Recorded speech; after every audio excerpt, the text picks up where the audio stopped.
বিশ্বনবী দোয়া করতেন, আল্লাহুম্মা ইন্না নাউযু বিকা মিন আযাবিল কবর। আল্লাহ, আমি আপনার কাছে কবরের আযাব থেকে পানাহ চাই, কবরের আযাব থেকে বাঁচতে চাই। এই কবরের মধ্যে অনেক ফিতনা হবে, অনেক সুয়াল হবে। কবরে প্রশ্ন আছে না নাই? কথা বলেন। প্রথম প্রশ্ন জিজ্ঞেস করা হবে, মার রব্বুক, তোমার রব কে? বলেন, আমাদের রব কে? ওমা দীনুক, তোমার ধর্ম কি?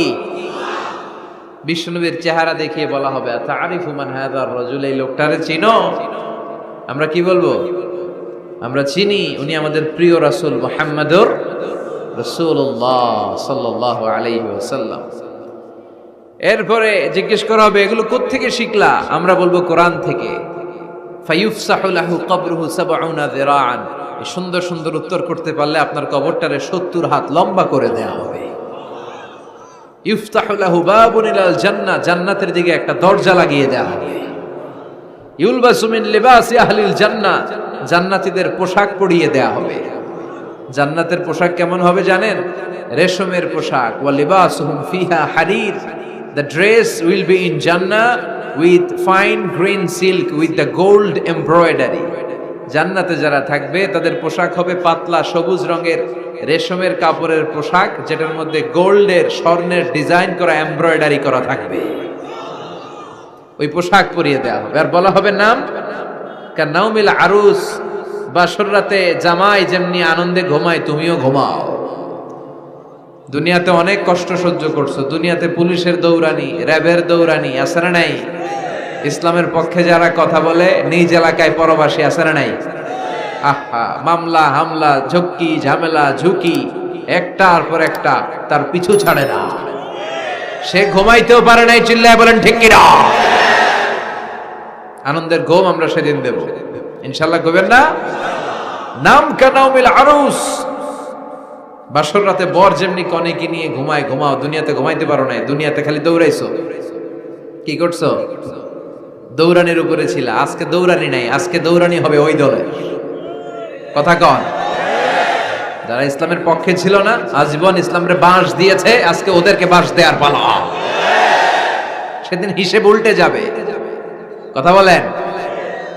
এবার ওদেরকে প্রশ্ন করা হবে, তুই ক মার রব্বুক, কয় আমি জানি না। কি জানোস? কয় কিছুই জানি না। কি যে জানি না ওইটাও জানি না। দ্বিতীয় প্রশ্ন, ওয়ামা দীনুক, তোর ধর্মের নাম কি? কয় জানি না। ফেরেশতারা কয় আর প্রশ্ন বাকি একটা, তারপরে আমগো খেলা শুরু। ওমান হাযার রাজুল, do you know this person? দেখো তো এই লোকটার চিনা চিনা লাগে কিনা। কয় না, চিনি না, আমি কিচ্ছু জানি না, আমি কিচ্ছু মনে করতে পারছি না। খালি আমি মদ খাইতাম আর চিয়ার্স করতাম, এটা মনে আছে। আমি ইসলামের বিরুদ্ধে দৌড়াতাম, ইসলামের পক্ষের শক্তির উপর হামলা চালাতাম, এগুলো মনে আছে। কোরআনের বিরুদ্ধে ছিলাম, ইসলামের বিরুদ্ধে ছিলাম, বিশ্বনবীর বিরুদ্ধে ছিলাম। বিশ্বনবীর বিরুদ্ধে আমি বিষোদাগার করতাম, ইসলামের বিরুদ্ধে আমি জনপ্রচারণা চালাতাম। আজীবন আমার জীবনটারে আমি কাটিয়েছি ইসলামের বিপক্ষে। সুদ, ঘুষ, দুর্নীতি, যৌতুক, মদ ছিল আমার নিত্য সঙ্গী। আমি কিচ্ছু মনে করতে পারছি না, আমার ধর্ম নাই, আমার কিছুই মনে নাই। ফেরেশতারা বলবে ঠিক আছে, এবার আমগো খেলা শুরু। ফায়ুতরাকু বিমাতারিকা মিন হাদিদ, লোহার হাতুড়ি দিয়ে এবার ওর পিটানো শুরু হবে। পিটাতে পিটাতে ওর গায়ের গোশত আর মাসেলগুলো থেতলে ফেলা হবে। ইয়াকালু লিল আরদি ইলতাইমি, জমিনকে বলা হবে চাপ দাও। ফাতাখতালিফা আদলাউ, আহা ওয়াল আয়াযু বিল্লাহ। কবরের এক পাশের মাটি আরেক পাশের মাটি এমন ভাবে চাপ দিবে, ডান পাশের পাজরের হাড় বাম দিকে ঢুকে যাবে, বাম দিকের হাড্ডি ডান পাশে এসে যাবে। ওর চিৎকারে পুরো কবরস্থানটা থারথার করে কাঁপবে। ওরে বাঁচানোর তখন কেউ থাকবে না। ওর ক্ষমতা, ওর দাপট, ওর হুঙ্কার, ওর অহংকার ওরে বাঁচাতে পারবে না। চিল্লায় বলেন ঠিক কিনা? হাত্তা সা, কিয়ামত পর্যন্ত, কিয়ামত পর্যন্ত এই দুর্বিষহ জীবন সময় তার কাটতেই থাকবে। আল্লাহ, কবরের এই আযাব থেকে তুমি আমাদেরকে বাঁচাও। সূরাতুল মুলক যারা নিয়মিত তেলাওয়াত করবে, আল্লাহর মেহেরবানিতে তাদের কবরে কোনো আযাব হবে না। করতে রাজি আছেন? কথা কয় না। করতে রাজি আছেন সবাই? বিষ্ণুই বললেন এখানেই শেষ নয়, আরো আছে। শাফাআত লি সাহিবিহা, এই সূরাটা কিয়ামতের দিন এই সূরা যে তেলাওয়াত করবে তার পক্ষে সুপারিশ করবে। কোরআন যদি আপনার বিপক্ষে আল্লাহর কাছে নালিশ করে, আপনার বাঁচার কোনো উপায় আছে? আপনার পীর সাহেব আপনারে বাঁচাইতে পারবে? চাইলে আপনার দলের নেতা, কথা কন, কেউ বাঁচাইতে পারবে আপনারে? কোরআন যেমনি আপনার বিরুদ্ধে দাঁড়ালে আপনারে বাঁচাতে পারবে না, কোরআন তেমনি আপনার পক্ষে দাঁড়ালে আল্লাহ আপনারে ফেলে দিতে পারবে না। কোরআন আপনার পক্ষে থাকলে আল্লাহ আপনাকে দয়া করবেনই। বিশ্বনবী বলেছেন, ইকরাউল কুরআন ফাইন্নাহু ইয়াতি ইয়াউমাল কিয়ামাতি শাফিআন লিআসহাবি। কোরআন তেলাওয়াত করো, কেননা কোরআনের তেলাওয়াত এটা কিয়ামতের দিন তোমার জন্য সুপারিশ হয়ে দাঁড়াবে। এজন্য বিশ্বনবী বললেন, যে ব্যক্তি সূরাতুল মুলক নিয়মিত তেলাওয়াত করবে, এই সূরাটা কিয়ামতের দিন ওই তেলাওয়াতকারীর জন্য আল্লাহর কাছে সুপারিশ করবে। এখানেই শেষ নয়, বিশ্বনবী বললেন, খাসামাত আন সাহিবিহা, এই সূরা যে তেলাওয়াত করবে তার পক্ষে আল্লাহর সাথে এই সূরাটা দাঁড়িয়ে তার পক্ষ নিয়ে আল্লাহর সাথে তর্ক করবে, ঝগড়া করবে। আল্লাহ তুমি ওরে জান্নাত দিবা না কেন? ওরে মাফ করবা না কেন? তুমি না গফুর, তুমি না গফফার, তুমি না রাহিম, তুমি না রহমান, তুমি মাফ করে দাও। ও মিয়া, সুপারিশ করতেছে কে? সূরাতুল মুলক। সুবহানাল্লাহ কইবেন না? কতক্ষণ এই তর্ক আল্লাহর সাথে সে চালাবে? হাত্তা আদখালাহুল্লাহুল জান্নাহ, যতক্ষণ না আল্লাহ তার জান্নাতে না ঢুকায়। এখানেই শেষ নয়, বিশ্বনবী বললেন, মান কারাআ বিহা ফি লাইলাতিন ফাকাদ আকসারা ওয়া আতাবা, রাত্রি বেলায় যে এই সূরাটা তেলাওয়াত করবে পুরো রাতটাকে বরকতময় করে দিবে কে?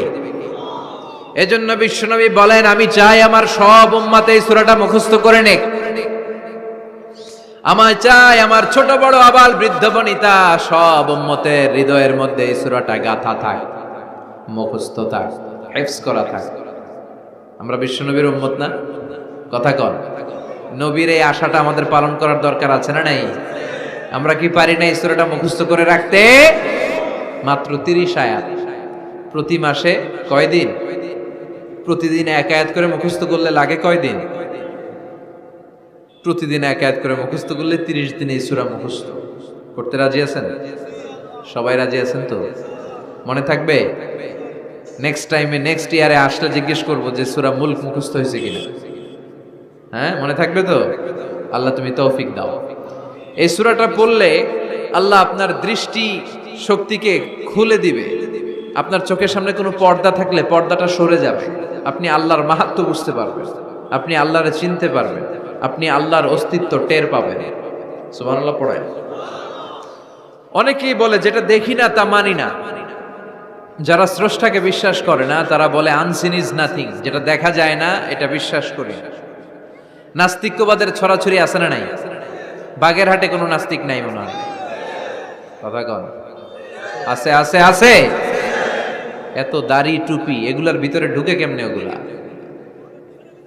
পিছনে পিছনে থাকে, এগুলা আজীবন পিছনে পিছনে থাকবে। কথা বলেন।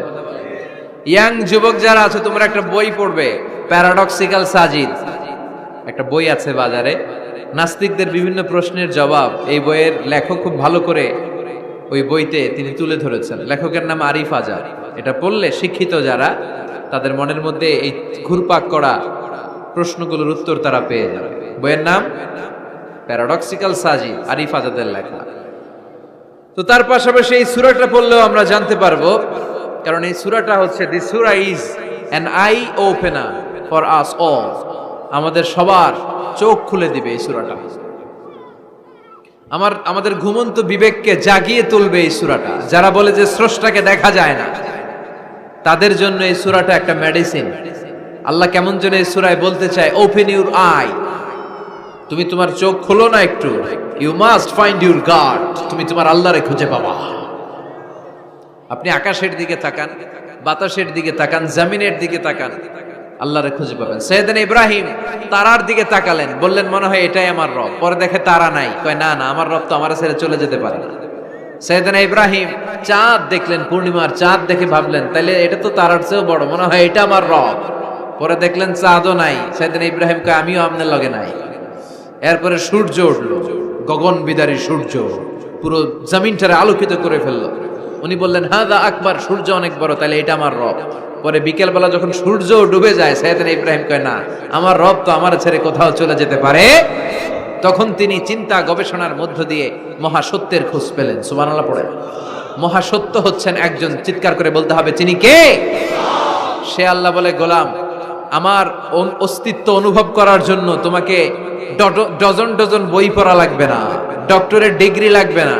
তুমি আমার সৃষ্টি করা এ বসুন্ধরার দিকে তাকাও, এই গাছপালা নেয়ামত রাজির দিকে নজর বুলিয়ে তাকাও। তুমি সাগর দেখো, তুমি পাহাড় দেখো, তুমি ঝর্ণা দেখো, ঝর্ণার কলকল আওয়াজের ভেতরে আমি আল্লাহরে খুঁজে পাবা। কথা কন, ঝর্ণা দেখছেন কেউ কোনোদিন? বাগেরহাটে আছে? কোথায় যেয়ে দেখছেন? সিলেটে, হিমছড়িতে? আহা, ঝর্ণার সামনে দাঁড়ালে বোঝাই যায় একজন এটাকে নিয়ন্ত্রণ করছে, একজন আছে, একজন থাকা লাগবে, একজন থাকা চাই, যাকে ছাড়া মহাবিশ্ব এত সুন্দরভাবে চলতে পারে না। সাগরের দিকে তাকান। কক্সবাজারে গেছেন আপনারা? আহা, কি ক্ষুদ্র আমি, কি তুচ্ছ আমি, কি নগণ্য আমি। যখন আমার অলমোস্ট প্রতি সপ্তাহে কক্সবাজারে ফ্লাইট থাকে, আমার কক্সবাজারে অনেক প্রোগ্রাম থাকলে আমি বিকেলে আগে সাগরের সামনে চলে যাই, নিজে যে কত ছোট এটা দেখার জন্য। বঙ্গোপসাগরের সামনে দাঁড়ালে আয়রে নিজের কি ইয়াতিম লাগে, কি ছোট্ট আমি, কি সাগরের তর্জন গর্জন। হিমছড়িতে যখন যাই, সিলেটের মাধবকুণ্ডে যখন যাই, মালয়েশিয়াতে মাঝে মাঝে যাই, ক্যামেরন হাইল্যান্ডে কিছু ওয়াটারফল আছে। আল্লাহু আকবার, এই ঝর্ণার আওয়াজের মধ্যে মনে হয় যেন আল্লাহর জিকির শোনা যায়, ঠিক কিনা? ঝর্ণা ঝর্ণা ঝর্ণা রে, বলনা বলনা বলনা রে, কার বিরহে পাগল পাড়া তুই, কার মিলনে ফুল ফসলে ভরার তোর দুকুল বই, কার মিলনে ফুল ফসলে ভরার তোর দুকুল বই। ঝর্ণা ঝর্ণা ঝর্ণা রে, বলনা বলনা বলনা রে, কার বিরহে পাগল পাড়া তুই। সুবহানাল্লাহ পড়ে। ঝর্ণার দিকে তাকালে, আকাশের দিকে তাকালে, বাতাসের দিকে তাকালে আকাশের রব আল্লাহর অস্তিত্ব সেখানে আছে না নাই? চিল্লায় বলেন আছে না নাই? এই জন্য নাস্তিকদের যুক্তিগুলো খোড়া যুক্তি। তারা বলে আনসিন ইজ নাথিং, যেটা দেখি না ওইটা মানি না। এরকম কিছু গাধা আছে না নাই? হাদারাম, উল্লুক্কা পাঠা, কয় যেটা দেখি না ওইটা মানি না। আচ্ছা বলেন তো, আমরা কোনোদিন আমেরিকা দেখছি সরাসরি? কথা কয় না। টিভিতে দেখছি, বইতে দেখছি আমেরিকার ছবি, কিন্তু সরাসরি এটা আমেরিকা দেখছি? তাই বলে আমরা আমেরিকা মানি না? কথা বলেন। নাস্তিক যারা কথা বলে এরা বাতাস দেখতে পায়? উত্তর দেন, বাতাস দেখা যায়? তো নাস্তিকের যারা দল, নাস্তিকের গোষ্ঠী, ওরা কি বাতাসকে মানে না? Why do you believe on that? Why do you believe on air in the atmosphere? বায়ুমণ্ডলে যে বাতাস আছে এটা কেন মানো? বাতাস তো দেখো না। কে কারো যখন মাইগ্রেনের পেইন হয় মাথায়, আমার প্রচন্ড ব্যথা, আপনারা কি দেখতে পাচ্ছেন ব্যথাটা? কিন্তু মাথায় যে ব্যথা হয় এটা আপনারা মানেন না, নাস্তিকেরা মানে না। তাহলে ওদের যুক্তির কোনো গ্রাউন্ড আছে? কোনো গ্রাউন্ড নাই। যেটা দেখা যায় না এটা নাকি ওরা বিশ্বাস করে না। আল্লাহ বলেন সৃষ্টির দিকে তাকা, নজর করে দেখ, আমি আল্লাহর নিদর্শন আছে। সুবহানাল্লাহ পড়েন। নাস্তিকদের কিভাবে আপনি বুঝাবেন? একটা ঘটনা বললে চমৎকার বুঝতে পারবেন। কুফা নগরীতে এক নাস্তিক ছিল, সে এরকম বলতো, যেটা দেখি না ওইটা মানি না। সবাই বলে আমাদের একজন ইমাম আছে, ওনার নাম নু'মান ইবনু সাবিত, উনি তোমারে দেখায় সারবে আল্লাহরে। সে বলে তাই, তাহলে ডাকো তো, তার সাথে আমি তর্ক করব। অ্যাপয়েন্টমেন্ট দেওয়া হলো জুমার পরে ঠিক ভর দুপুরে 2টায়। নু'মান ইবনু সাবিত ওনার আসল নাম, ওনার লকব হচ্ছে আবু হানিফা। ইমাম আবু হানিফারে ছিলেন না? ইমাম আল আযম। উনি আল্লাহর পক্ষে নাস্তিকের সাথে লড়বেন, আর নাস্তিক আল্লাহর বিপক্ষে লড়বে। সময় দেয়া হয়েছে জুমার সালাতের পর ভর দুপুরে 2টা। ঠিক সময় নাস্তিক এসেছে, হাজার হাজার মানুষ এসেছে, আসে নাই ইমাম আবু হানিফা। নাস্তিক তো রেগে মেগে আগুন, আমারে সময় দিয়ে উনি আসে নাই কেন? আসে না কেন? আধা ঘন্টা, 1 ঘন্টা, 1.5 ঘন্টা চলে যায়, আসে না। প্রায় 2 ঘন্টা পরে ইমাম আবু হানিফা দৌড়ে দৌড়ে আসলেন। নাস্তিক বলে আপনার তো সময়ের কোনো জ্ঞানই নাই, আপনার সাথে কোনো তর্ক চলবে না। ইমাম আবু হানিফা বললেন ইনদি উযর, আই হ্যাভ অ্যান এক্সকিউজ, আমার একটা এক্সকিউজ আছে। কি এক্সকিউজ? সাইয়েদনা ইমাম আবু হানিফা বললেন, আমি যখন ঘর থেকে বের হই এই পথে আসার সময় আমাকে একটা নদী পার হতে হয়। কি পার হতে হয়? আজকে যে দেখি নদীর সামনে কোনো নৌকা নাই, মানুষ নাই, কেউ নাই, কেউ নাই। হঠাৎ দেখলাম নদীর পাশে বিশাল একটা বড় গাছ, গাছটা এমনি এমনি দুই ভাগ হয়ে গেল। গাছ থেকে এমনি এমনি কাঠ আর তক্তা বের হয়ে গেল, তক্তাগুলো এমনি এমনি জোড়া লেগে নৌকা হয়ে গেল। ওই নৌকা এমনি এমনি নদীর মাঝখানে এসে পড়লো, আর আমি উঠে বসলাম। মাঝি ছাড়া, লগি বৈঠা ছাড়া নৌকা আমারে এক টান মেরে নদীর ওপার নিয়ে গেল। এই কাজগুলো হতে হতে 2 ঘন্টা লেগে গেছে। কয় ঘন্টা? নাস্তিক কয় তবে ইমামের মাথা খারাপ। নাস্তিক কি বলে? তোদের ইমামের মাথায় সমস্যা। ইমাম আবু হানিফা বললেন, আপনি এই কথা বললেন কেন? আমার মাথা ঠিকই আছে, আপনি আমার গালি দেন কেন? নাস্তিক বলে, এমনি এমনি গাছ ভেঙে 2 ভাগ হয় নাকি? এমনি এমনি করাত ছাড়া গাছ কেটে তক্তা বানানো যায় নাকি? এমনি এমনি মিস্ত্রি ছাড়া তক্তা লাগিয়ে নৌকা হয়? এমনি এমনি মাঝি ছাড়া নৌকা চলে নাকি? সাইয়েদানা ইমাম আবু হানিফা বললেন, এই তো আপনি লাইনে চলে আসছেন, এখন আপনারে বুঝাইতে খুব সুবিধা হবে। এমনি এমনি নৌকা হয় না, তক্তা হয় না, এমনি এমনি গাছ কেটে 2 ভাগ হয় না, তাহলে আকাশটা কেমন করে এমনি এমনি হলো? এই জমিনটা কেমন করে এমনি এমনি হলো? দ্বিপ্রহরের জলজলের সূর্যটা কেমন করে প্রতিদিন দিনক্ষণ টাইম ঠিক করে সকালে পূর্ব দিক থেকে উঠে পশ্চিম দিকে ডুবে যায়? কেমন করে আকাশ থেকে বৃষ্টি নামে এমনি এমনি? কেউ যদি এটা না করে এমনি এমনি কেমন করে পৃথিবী সৃষ্টি হয়?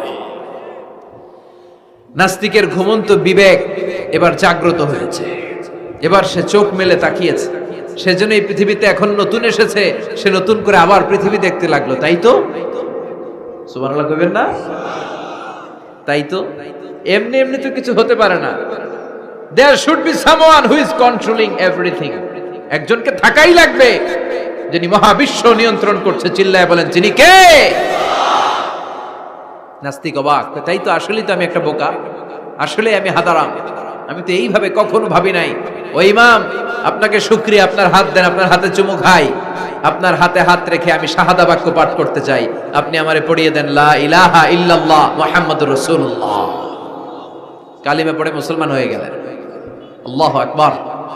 এজন্য নাস্তিকদের সাথে ওয়াজাদিলহুম বিল্লাতি হিয়া আহসান, হিকমতের সাথে কথা বলতে হবে। প্রজ্ঞার সাথে যদি আপনি একটা ভ্যালিড গ্রাউন্ড উপস্থাপন করতে পারেন, নাস্তিকরা আপনার সামনে দাঁড়াতে পারবে না। চিল্লায় বলেন ঠিক কিনা? এই নাস্তিকদের জন্য অনেক দিক নির্দেশনা, ডোজ, মেডিসিন আল্লাহ সূরার ভেতরে দিয়েছেন। সূরাটার নাম সবাই বলতে হবে। সবাই বলেন, সবাই কইছেন? সূরার নাম সূরা মুলক। চিল্লায় বলেন কি নাম? সূরাতুল মুলক।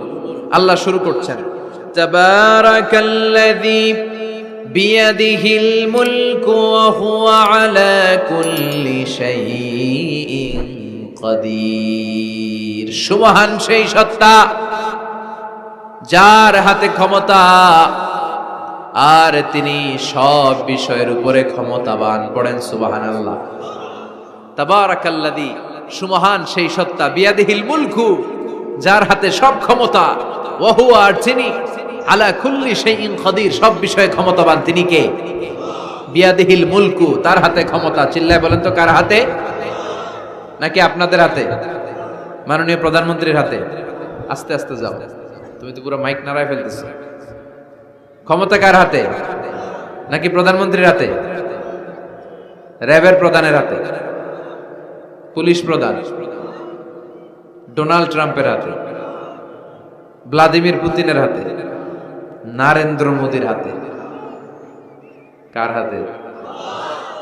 জোরে বলেন। বিশ্বাস হয়? কিন্তু আমরা কিন্তু প্রায়শই বলি সকল ক্ষমতার উৎস জনগণ। এভাবে রাষ্ট্রীয়ভাবে কিছু কুফরি আমাদেরকে শিক্ষা দেওয়া হয়। চিল্লা এখন ঠিক কিনা? এটা রাষ্ট্রীয় কুফরি। সকল ক্ষমতার উৎস জনগণ নয়, সকল ক্ষমতার উৎস একজন। চিল্লায় বলেন, যিনি কে?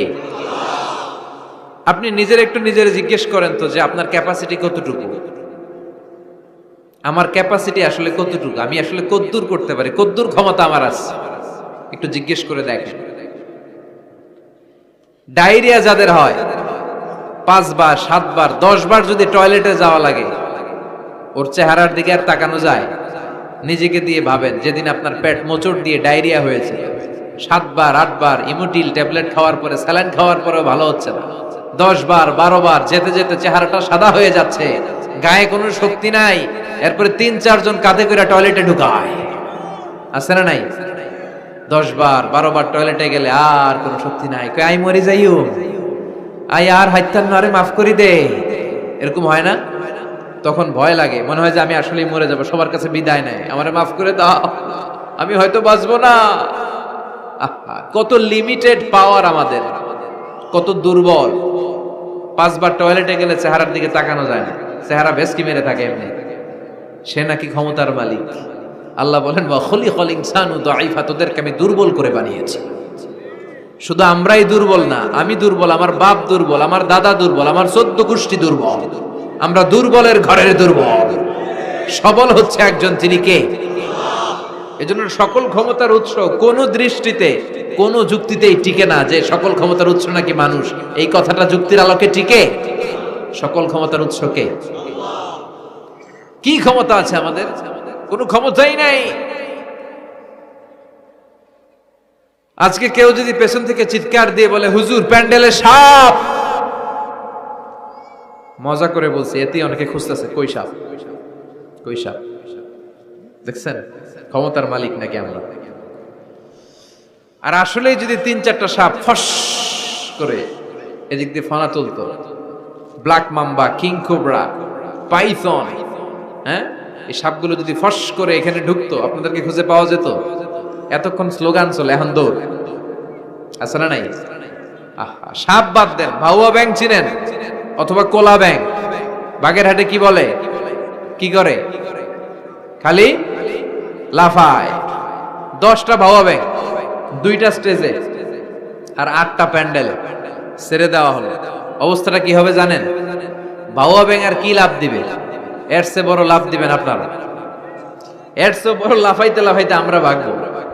এই হচ্ছে আমাদের অবস্থা। নিজেকে একটু জিজ্ঞেস করেন যে how much capacity I belong, কতটুকু ক্ষমতা আমার আছে। আহা, মাঝে মাঝে বাসে যখন আমরা চড়ি, পেশাব চাপে না? কথা বুঝতেছে না বোধহয়। আমরা বাসে করে সফরে যাচ্ছি, পেশাব চাপে না? চাপে। ড্রাইভাররে অনুরোধ করার পরে ড্রাইভার বলে এই বাসের নিয়ম হচ্ছে ঢাকা টু কক্সবাজারে থামবে একবার, কয়বার? আরো 20 কিলোমিটার পরে ওইখানে থামানো হবে। ওই বেটার যান যায় যায় পেশাবের চাপে। এরকম পরিস্থিতিতে আমরাও জীবনে কালে ভদ্রে 2-1 বার পড়েছি কিনা?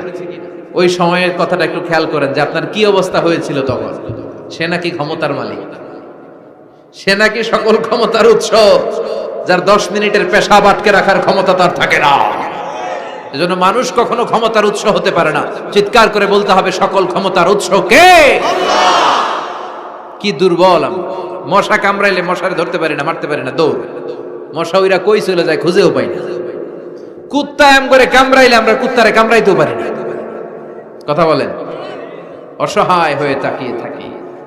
আহা, কি দুর্বল আমরা, কি দুর্বল। কোনো ক্ষমতা নাই। তুফান, ঝড়, জলোচ্ছ্বাস, ভূমিকম্প হলে টের পাওয়া যায় আমরা কত দুর্বল। বাগেরহাটে মনে ভূমিকম্প হয় না? হয়। আহা, মাঝে মাঝে মাঝরাতে 3টায় 4টায় ভূমিকম্প হয় না? লোকজন দৌড়, কেউ লুঙ্গি সহ দৌড়, কেউ লুঙ্গি থুইয়া দৌড়, কারণ আগে জান বাঁচাতে হবে, এটা ফরজ। কি বিপদে আমরা পড়ে যাই, দৌড়। দুধের বাচ্চাটা পড়ে থাকে, ওরে কোলে নিয়ে দৌড় দিব, নাকি স্ত্রীকে ডাকবো, নাকি ভাড়াটিয়াদেরকে উঠাবো, নাকি ছাদ থেকে নিজেই লাফ দেব? ভূমিকম্প যখন শুরু হয়, আমেরিকায় যখন ভূমিকম্প শুরু হয়, ডোনাল্ড ট্রাম্প যে বিল্ডিং এ থাকে, ডোনাল্ড ট্রাম্প মনে হয় দৌড় দেন। কথা বলেন। আমাদের প্রধানমন্ত্রী যে বিল্ডিং এ থাকে, ওই বিল্ডিং এ যদি ভূমিকম্প হয়, কথা কন। আমি কই নাই কিন্তু, আপনারা কইছেন দৌড়। বাঁচার জন্য দৌড় দিতে হয়। আমি একটা ভিডিও দেখেছি, একটা টেলিভিশন প্রোগ্রামে, লাইভ প্রোগ্রাম চলছিল, সরাসরি সম্প্রচার। লাইভ বুঝেন? সরাসরি সম্প্রচারের প্রোগ্রাম। তো লাইভ প্রোগ্রাম, উপস্থাপক বসে আছে এদিকে, এদিকে অতিথিরা। ইন দ্য মিন টাইম শুরু হয়েছে ভূমিকম্প। উপস্থাপক মাইক থুইয়া দৌড়। অতিথিরা ওঠে নাই, অতিথিরা বৈশা আছে, কারণ মেকআপ টেকআপ সব শেষ, ক্যামেরা রেডি। একটু পরে ভূমিকম্প আরো বেড়ে গেল, এবার অতিথিরাও দৌড়। আহা, কি অসহায়, কি দুর্বল। ভূমিকম্প যখন শুরু হয় মানুষগুলো খালি দৌড়ায়, খোলা মাঠে যেতে চায়। বিল্ডিং টাওয়ার গুলো যেন গায়ের উপর থপাস করে না পড়ে বাঁচতে চায়। কি চায়? বাঁচতে চায়। যার বাঁচার জন্য লড়াই, ও নাকি ক্ষমতার মালিক। এটা বিশ্বাস করবে কেউ? কক্সবাজারে যখন তুফান শুরু হয়, জলোচ্ছ্বাস শুরু হয়, ওখানে একটা দ্বীপ আছে, পাহাড়ি দ্বীপ, নাম মহেশখালী। ওইখানে বৌদ্ধদের স্বর্ণ মন্দির আছে। সেখানে যখন তুফান 30 ফিট 40 ফুটের জলোচ্ছ্বাস হয়, ওই বৌদ্ধ মন্দিরের বৌদ্ধগুলো নিচে নেমে জিকির করা শুরু করে দেয় আল্লাহ। কার জিকির করে? কারণ ওরা খুব ভালো করেই জানে যে গৌতম বুদ্ধ আমাদের বাঁচাতে পারে না, বাঁচাতে পারে একজন। চিল্লায় বলেন, যিনি কে? এই জন্য বিপদে পড়লে টের পাওয়া যায় যে আমরা কত দুর্বল। আমি গত পরশু ঢাকা থেকে এসেছি। আমার প্রোগ্রাম ছিল সাতক্ষীরায়। ঢাকা থেকে যশোর নভোয়ারে করে এসেছি। তো সেখানে যারা বিমানবালারা থাকে, তারা কেমন যেন প্যান্ট ট্যান্ট স্যুট টুট পরে আসে, নিজেদেরকে সাজিয়ে গুছিয়ে। এই বিমানবালাগুলো লিপস্টিক মেখে নিজেকে মেকআপ করে প্রদর্শন করে, কারণ তাদের সৌন্দর্যটাই হচ্ছে এখানে আসল জিনিস। সৌন্দর্য না থাকলে এদেরকে এয়ার হোস্টেস বানায় না। আমরা সিটে বসলাম, ইনস্ট্রাকশন দিল বিমানটা এখন টেক অফ করবে। ইন দ্য মিন টাইম এই মেয়েটা মাইক্রোফোন হাতে নিয়ে বলতে আরম্ভ করলো, ভদ্র মহিলা এবং ভদ্র মহোদয়গণ, আপনারা আপনাদের সিট বেল্ট গুলো বেঁধে নিন। এখনই আমাদের উড়োজাহাজটি শাহজালাল আন্তর্জাতিক বিমানবন্দর থেকে 14,000 ফিট উপর দিয়ে যশোর বিমানবন্দরে উদ্দেশ্যে ছুটবে। আল্লাহু আকবার, আল্লাহু আকবার, আল্লাহু আকবার। তো আমি ঘাড় ঘুরে তাকাইলাম, কি রে আল্লাহু আকবার বলে কেডা? পরে তাকিয়ে দেখি ওই মেয়েই পড়তেছে, কাগজের মধ্যে লেখা। অবাক হলাম, যার চলাফেরা এরকম, বেশভূষা এরকম, এই মেয়েটা এখন আল্লাহু আকবার, আল্লাহু আকবার, আল্লাহু আকবার পড়ছে। আর পড়ছে শুদ্ধ অশুদ্ধ মিলিয়ে, সুবহানাল্লাযী সাখখারা লানা হাযা ওয়া মা কুন্না লাহু মুকরিনিন। আমি মিলাতে পারলাম না যে আল্লাহু আকবার পড়ে কেন। পরক্ষণে আমি বুঝলাম যে এইমাত্র বিমানটা গ্রাউন্ড ছেড়ে দিয়ে 14,000 ফিট উপরে উঠে যাবে। ওদের সবার খুব ভালো করেই জানা, ওই 14,000 ফিট উপরে আকাশের মাঝে আমাদেরকে বাঁচানোর কেউ নাই। কেউ আমাদেরকে, পুলিশ আমারে বাঁচাতে পারবে না, এয়ারলাইন্সের ম্যানেজার আমারে বাঁচাতে পারবে না, কোন সিকিউরিটি আমারে বাঁচাতে পারবে না, ফায়ার সার্ভিসের ওরা আমাকে বাঁচাতে পারবে না। ওই 14,000 ফিট উপর থেকে আমারে বাঁচাতে পারে একজন। চিল্লায় বলেন, যিনি কে? এটা খুব ভালো করে জানে, হিসাবটা খুব সহজ। এজন্য ওঠার আগে আল্লাহু আকবার লাগে, আর নিচে নামলেই দুম্মা চলে দুম। আছে না নাই? নিচে নামলেই কুছ কুছ হোতা হ্যায়। কথা বলেন, বিমান থেকে নামলেই কুছ কুছ হোতা হ্যায়। আর বিমানে ওঠার সময় আল্লাহু আকবার, আল্লাহু আকবার। কি অবস্থা আমাদের, কতটুকু ক্ষমতার মালিক। আসলে আমাদেরকে আল্লাহ তেমন কোনো ক্ষমতাই দেয় নাই। ক্ষমতার মালিক কে? সে আল্লাহ বলছেন, তাবারাকাল্লাযী বিয়াদিহিল মুলকু ওয়া হুয়া আলা কুল্লি শাইইন কাদির। সুমহান সেই সত্তা যার হাতে ক্ষমতা। চিল্লায় বলেন, ক্ষমতা কার হাতে? তিনি আজীবন ধরে ক্ষমতার চেয়ারে আসীন। তার ক্ষমতার চেয়ার কেউ কেড়ে নিতে পারবে না। কথা বলেন, কথা কানাকে? বিএনপির ক্ষমতার চেয়ার কেড়ে নেয় আওয়ামী লীগ, আওয়ামী লীগের ক্ষমতার চেয়ার কেড়ে নেয় বিএনপি। এগুলো আমরা দেখছি না? এখন অবশ্য লম্বা সময় ধরে বাংলাদেশ আওয়ামী লীগ ক্ষমতার চেয়ারে আছে। হয়তো কোনো কারণে আওয়ামী লীগের পর আবার নতুন কোন দল ক্ষমতায় আসতে পারে কি পারে না। এভাবে পৃথিবীর রদবদল হয়। আজীবনের জন্য কেউ ক্ষমতার চেয়ারে বসে থাকতে পারে একজন ছাড়া। তিনি কে? আল্লাহ। সেই যে ক্ষমতার চেয়ারে বসছে, কেউ আল্লাহর ক্ষমতার চেয়ার কেড়ে নিতে পারবে? চিল্লায় বলেন, পারবে? এই পৃথিবীতে যারা ক্ষমতায় আসে তাদের কারো ক্ষমতার মেয়াদ 5 বছর। এই যে বাংলাদেশ আওয়ামী লীগ নতুন করে ক্ষমতায় এলো, মেয়াদ কয় বছর? কথা বলেন, 5 বছর। কোন কোন দেশে 10 বছর। আল্লাহ যে ক্ষমতার চেয়ারে বসছে, আল্লাহর ক্ষমতার মেয়াদ কয় বছর? 20 বছর। কি কয়? হ্যাঁ, 50, 100 বছর। কয় বছর? আজীবন মেয়াদ। সুবহানাল্লাহ কইবেন না?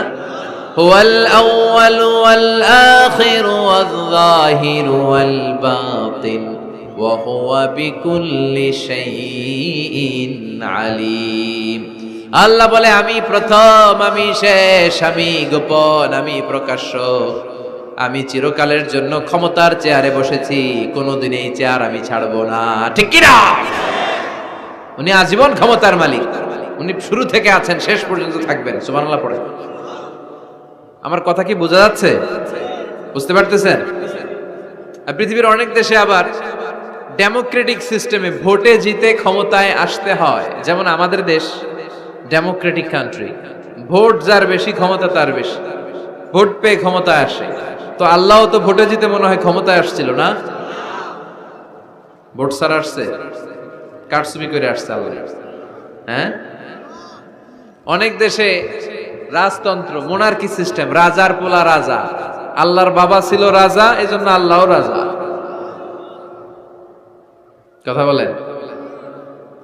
আল্লাহ বলে না, ভোটে জিতে আমার ক্ষমতার চেয়ারে বসা লাগে নাই, আমার বাবা নাই, আমার ছেলে নাই, আমার কেউ নাই, আমি একাই সব ক্ষমতার মালিক, আমি চিরকালের জন্যই ক্ষমতার চেয়ারে বসা। চিরকাল, আজীবন তিনি ক্ষমতার চেয়ারে থাকবেন। আবার অনেক সময় দেখা যায় ক্ষমতায় যেতে হলে অন্যান্য পার্টির সাথে কোয়ালিশনে যেতে হয়, শরিক বানাতে হয়। আল্লাহর ক্ষমতায় তো শরিক আছে না? আছে।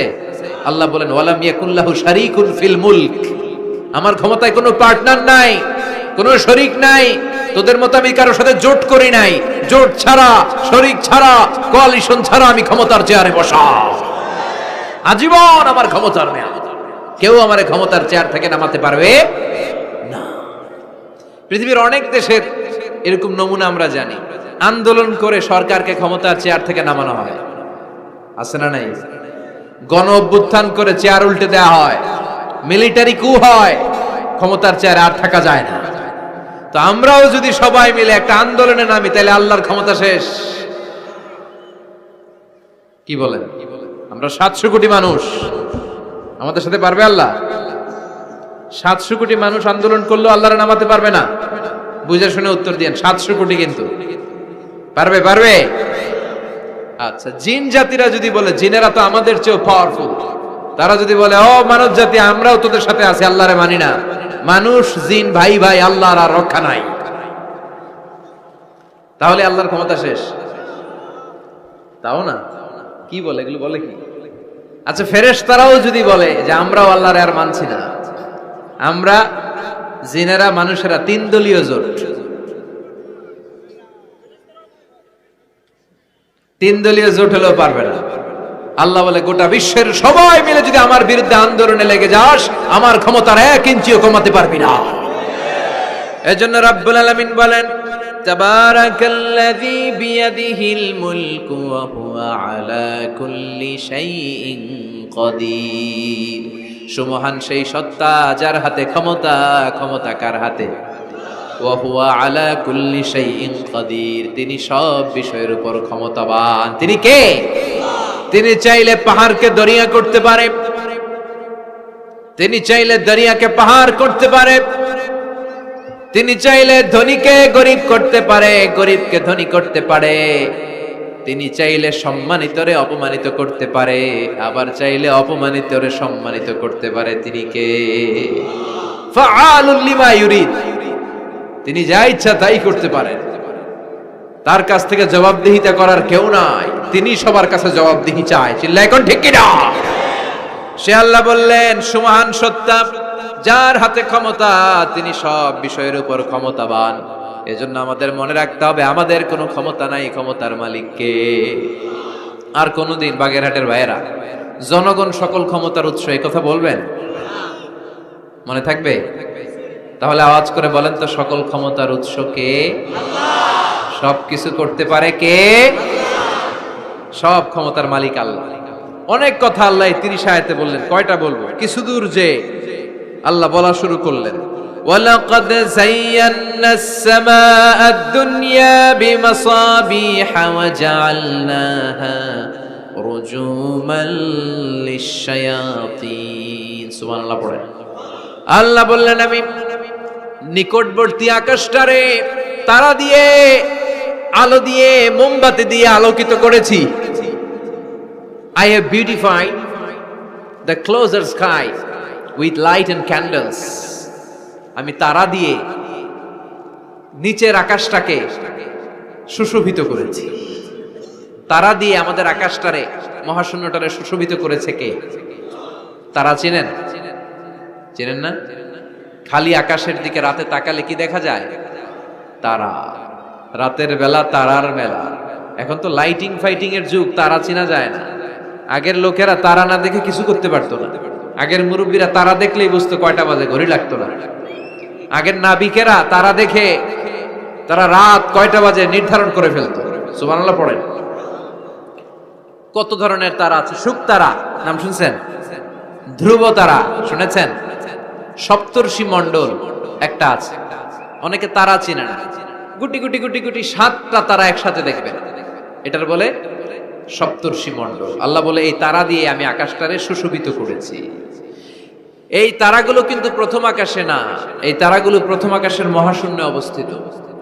আমরা খালি চোখে যা দেখি এটা আকাশ নয়, এটা মহাশূন্য। এটা কি? বাগেরহাটের ভাইরা উত্তর করেন, এটা কি?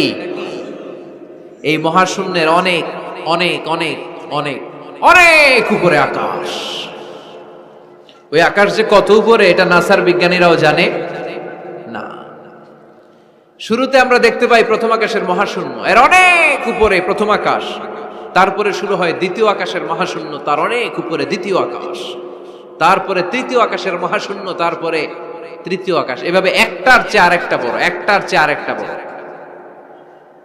দ্বিতীয় আকাশের তুলনায় প্রথম আকাশটা কত ছোট শুনতে চান?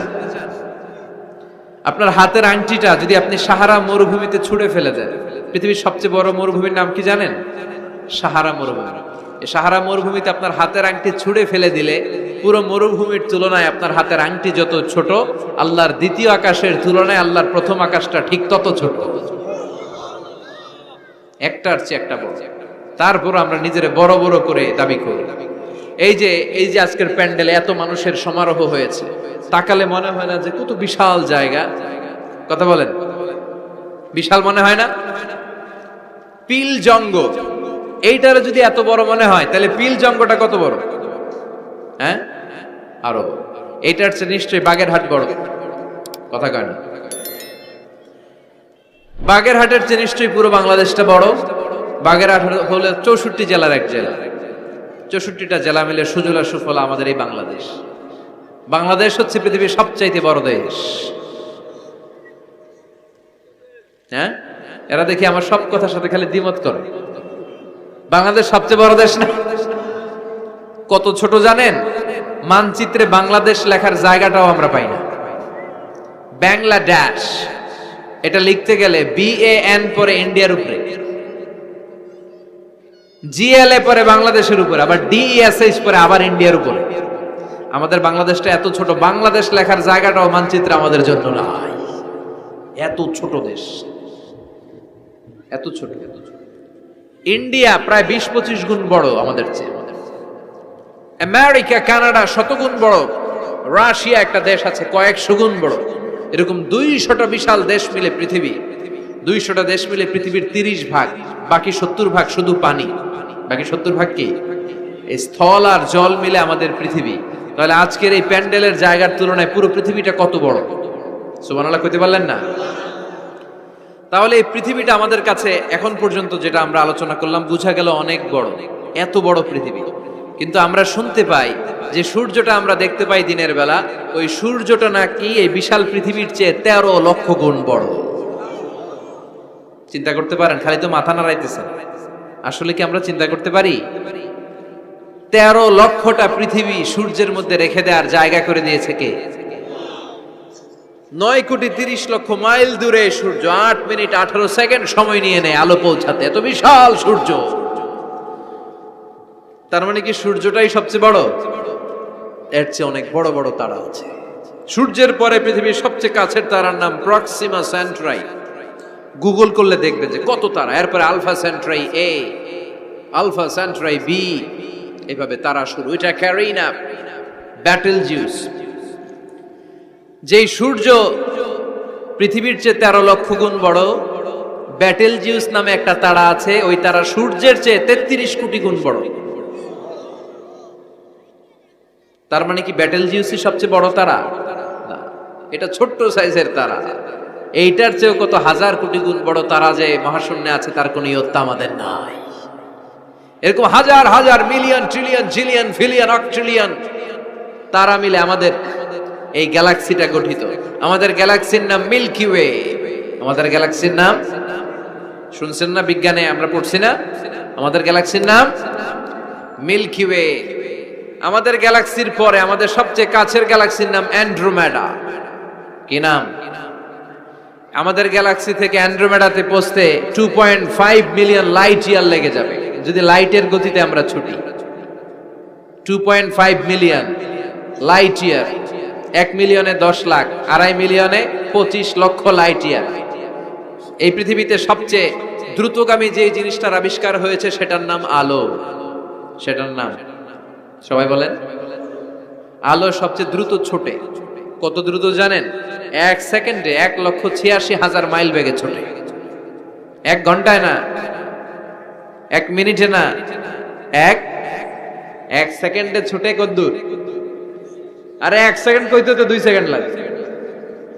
1 সেকেন্ড এটা বলতে বলতে 2 সেকেন্ড লেগে যায়, কিন্তু 1 সেকেন্ডে নাকি সে 1,86,000 মাইল দূর চলে গেছে। এই আলোর গতি সম্পন্ন একটা রকেট যদি কেউ বানাতে পারে, যে রকেটটাও আলোর মতো সেকেন্ডে 1,86,000 মাইল বেগে ছুটবে, এরকম রকেট যদি বানানো যায়, তাহলে এই রকেট দিয়ে আমাদের গ্যালাক্সি থেকে আমাদের প্রতিবেশী গ্যালাক্সি অ্যান্ড্রোমেডাতে পৌঁছতে 25 লক্ষ বছর লেগে যাবে। সুবহানাল্লাহ। বাড়িতে যায় বলবেন সবাই, চিৎকার করে পড়েন আল্লাহু আকবার। সে আল্লাহ বললেন, লাকাদ যায়্যানাস সামাআদ দুনিয়া বিমাসাবিহা ওয়া জাআলনাহা রুজুমান লিশ-শায়াতিন। আমি তোমাদের জন্য দুনিয়ার আকাশটারে সুন্দর সুন্দর তারা দিয়ে সুশোভিত করেছি। এরকম বিশাল বিশাল তারা দেখতে তো মনে হয় ছোট্ট একটা ডটের মতো, না? একটা ফোঁটার মতো মনে হয় না তারাগুলা? এত বিশাল বিশাল তারা মহাশূন্যে রেখেছে কে? চিল্লায় বলেন কে? এরপরে এই সূরার মাঝামাঝি এসে আল্লাহ বললেন, হুয়াল্লাযী জাআলা লাকুমুল আরদা যালুলান ফামশু ফী মানাকিবিহা ওয়া কুলু মির রিজকিহি ওয়া ইলাইহিন নুশুর। আল্লাহ বলে, আমারে তোরা চিনিস না? চিনে নে। আমি হলাম এমন সত্তা, আমি তোমাদের জন্য জমিনটারে সমতল বানিয়ে দিয়েছি, তাই যেখানে মন চায় তোমরা সুন্দর করে হেঁটে হেঁটে যেতে পারো। তার মানে এই নয় যেখানে খুশি সেখানে যাবা, শেষকালে আমার দিকে ফিরে আসতে হবে, ঠিক কি না? মিনহা খালাকনাকুম ওয়া ফিহা নুঈদুকুম ওয়া মিনহা নুখরিজুকুম তারাতান উখরা। মাটি থেকে বানালাম, মাটির কবরে পাঠালাম, আবার মাটির কবর থেকে আমাদেরকে উঠায়া দিবে কে? আল্লাহ বললেন যালুলান, আমি জমিনকে বানিয়েছি সমতল। আরেক আয়াতে বললেন হুয়াল্লাযী জাআলা লাকুমুল আরদা ফিরাশা, আমি জমিনকে বানিয়েছি বিছানা। সমান সমান না হলে আজকের প্যান্ডেলে এত সুন্দর করে আপনারা বসতে পারতেন? কথা বলেন না? প্যান্ডেলের এদিকে উঁচা, এদিকে নিচা, এদিকে খাড়া, এদিকে তেড়া, এদিকে গর্ত, এদিকে ভাঙ্গা, এরকম হইলে আজকে প্যান্ডেলটা সমান হইতো? এই সমান করে দিছে কে? আমরা যখন বিমানে চড়ি, বিমানের জানলা দিয়ে নিচে তাকালে দেখা যায় আল্লাহ কেমন মনে হয় যে সবুজ কার্পেট বিছাই দিছে। সুবহানাল্লাহ কইতে পারলেন না? আবার আল্লাহ বলে, সবুজ কার্পেট দেখে মনে করো না যে তোমরা বেঁচে গেলা, এই সবুজ কার্পেটের ভেতরে আগুন আছে না নাই? আমরা যে পৃথিবীর উপরে লাঙ্গল দিয়ে হাল চাষ করি, গাছ লাগাই, হেঁটে চলি, এই মাটিটার নিচে আগুন আছে। কি আছে? বিশ্বাস হয় নাকি আজগুবি কথা লাগে? রূপ কথা মনে হয় না? এই পৃথিবীর মাঝখানে আছে আগুন, জ্বলন্ত আগুন। আল্লাহ কোরআনে কসম কেটেছেন, ওয়াল বাহরিল মাসজুদ, ফুটন্ত টকবকে সাগরের পানির কসম। আমেরিকান নেভাল একাডেমির সায়েন্টিস্টরা তারা হিসাব মিলাতে পারে না, সাগরের পানি দেখি ঠান্ডা, কিন্তু আল্লাহ কয় ফুটন্ত টকবকে সাগরের পানির কসম। এই গরম আল্লাহ পাইলো কই? তারা ভাবলো নিশ্চয়ই ভিতরে গরম আছে, নাইলে গরম আসলো কোত্থেকে? দেখি তো কোরআনের কথা সত্য কিনা। তারা সব সময় কৌতূহলী, এই কৌতূহলী তাদেরকে মহাবিশ্বের সুপার পাওয়ারের আসনে আসীন করেছে। আমাদের কোনো কৌতূহল নাই, আমগো আছে ফতুয়াবাজি। কথা কন, আমি তবলিগ, বাকি সব কাফের। আমি জামাত ইসলাম, বাকি সব মুনাফিক। আমি আহলে হাদিস, বাকি সব ঈমান হারাম। কথা কন। এই গুতাগুতি আছে না নাই? ফতোয়াবাজি আছে না নাই? একজনের পিছনে আরেকজন আছে না নাই? কি কারণে যে ফতোয়াবাজি করে, গীবত করে লেগে থাকে আল্লাহই জানে। এরা কি বুঝে এগুলো করে আল্লাহই জানে। খালি ফতোয়াবাজি, খালি গীবত, কেউ কারো ভালোটা দেখতে পারে না। একজন দাওয়াতি কাজ করতেছে, হকের কথা বুঝাচ্ছে, হাজার হাজার মানুষ তার স্পষ্ট ভাষা আর সহজ সাবলীল ব্যাখ্যার কারণে ইসলামের সৌন্দর্য খুঁজে পেয়েছে, কিন্তু তারেও ঠ্যাং ধরে নিচে নামাতে চায়। এটা বাংলাদেশ, এমন দেশটি কোথাও খুঁজে পাবে না কো তুমি। আহা, খালি ফতোয়াবাজি। একজন বলছিল বাংলাদেশের জাতীয় খেলা হাডুডু কেন? আরেকজন কয়ের কারণ বাংলাদেশে কেউ কারো ভালোটা সহ্য করতে পারে না। একটা উপরে উঠতে ছেলে সাইড দিয়ে ধরে ঠ্যাং ধরে টেনে নামায়। হাডুডু খেলা দেখছেন? একটা সামনে গেলে সবাইকে কাবাডি কাবাডি কাবাডি কাবাডি করে ঠ্যাং ধরে, খালি বাগেরহাটে কাবাডি নাই মনে হয়, দেখছেন কিরকম খেলে?